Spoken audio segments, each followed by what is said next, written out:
Before we go any further and add any additional features to this little Hello World application, I want us to take our time and use it to uncover the features of the MVC framework. And so I want to go back through and think about this application and what we did and why we did it. So first of all, the biggest takeaway from the previous lesson was how each of the three sub-concerns work together to form the presentation concern for our example application. We saw how the controller orchestrated the view and the model together. We saw how the view contained presentation logic which knew which parts of the model that it needed to present and where it needed to present them. And then we saw the model itself, and we said that the model is just something that we wanted to expose to the end user. In this example that we created, we just simply hard-coded a list of car objects and then displayed those. But even though it was hard-coded and it was very simplistic, it still qualifies as a model. It qualifies because it was information that we wanted to present to the user. In fact, and I think this is probably one of the most important things that you can get out of this lesson, the model is central to the application. Yeah, I know, it's central to the application at a macro perspective. You know, when we're talking about the three main concerns of an application, we said the domain model is the most important part of the application. But even within the presentation concern itself, the only job of the controller and the view is to work together to expose the model correctly to the end user.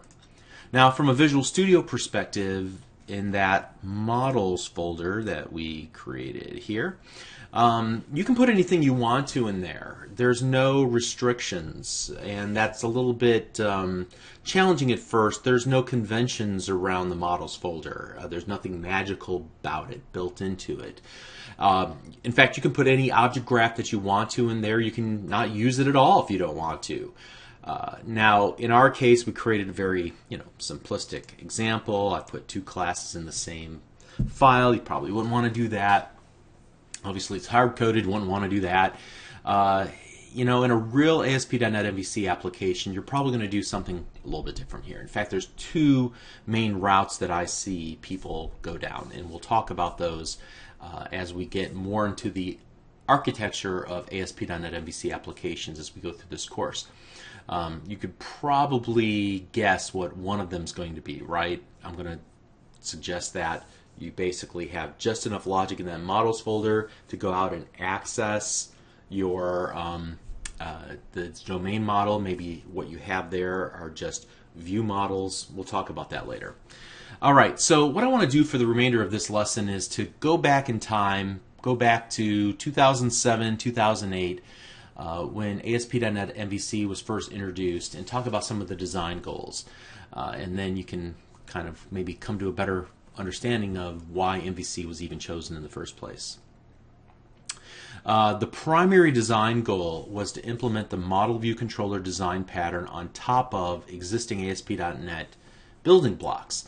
And there are many tangential benefits that flow out of implementing the MVC pattern and the separation of concerns principle, including better maintainability and better testability.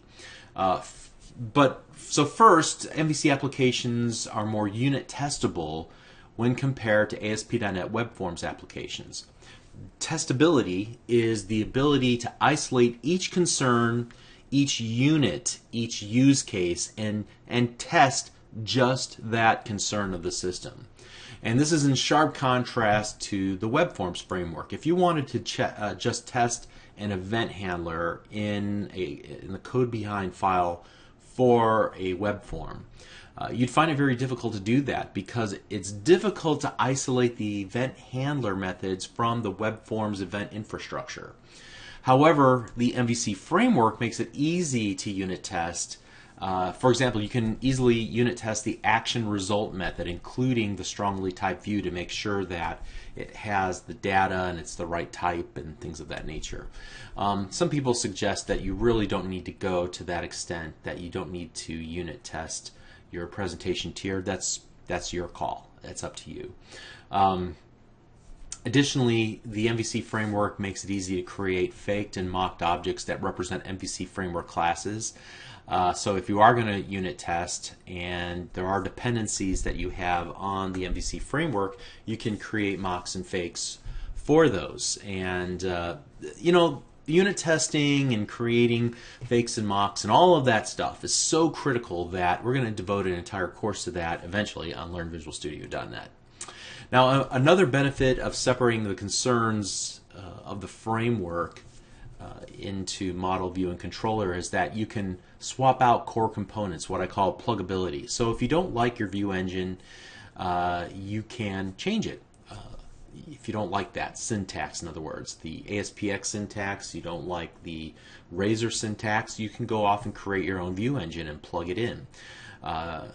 And if you don't like the way that controllers work, you can change. So we talked about convention over configuration. If you don't like how that works, go off and create a different style. Now, I'm not going to lie to you, that's an advanced topic, and we're not going to cover it on LearnVisualStudio.net, but it is possible.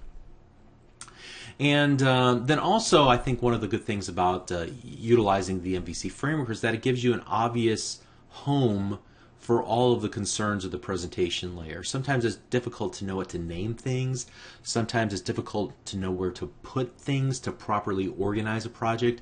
And MVC takes some of that mystery work out of the mix. It tells you where you're supposed to put stuff. So that's actually kind of helpful. Sometimes in software development, more constraints means more freedom. Okay.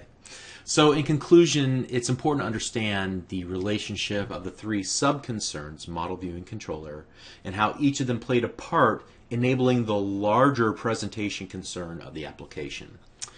In the next lesson, we're going to continue this observation process of what we built in the first lesson. We'll see you there.